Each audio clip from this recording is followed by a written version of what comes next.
जम्मू आणि काश्मीरमधनं एक मोठी बातमी आहे। मोठी दुर्घटना इथे घडली आहे। जवानांना घेऊन जाणारी बस खोल दरीत कोसळली आहे। यात 4 जवानांचा मृत्यू झालाय तर 31 जण जखमी झालेत।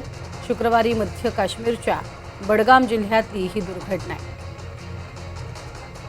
एएनआयनं ही माहिती दिली आहे। बडगाम जिल्ह्यातील एका खोल दरीमध्ये बस कोसळून या बसमधनं सुमारे 35 बीएसएफचे जवान प्रवास करत होते आणि यापैकी 4 जवानांचा या अपघातात मृत्यू झाल्याची माहिती आहे तर 32 जण जखमी झालेले आहेत। ब्रेल वॉटरहेल भागामध्ये हा अपघात घडला।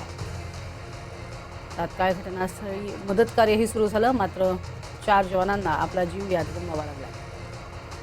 अधिक माहिती घेऊयात, रामराजे शिंदे आमचे प्रतिनिधी आपल्या सोबत आहेत। रामराजे, काय अधिक माहिती या घटनेसंदर्भात?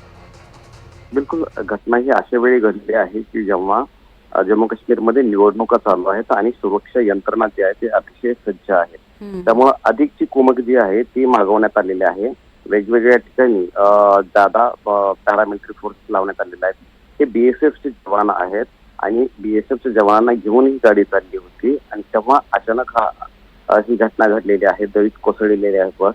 याचं कारण काय आहे हे अद्याप समजलेलं नाहीये, परंतु जे जखमी आहेत त्यांना उपचारासाठी ताबडतोब हलवण्यात आलेलं आहे रुग्णालयामध्ये।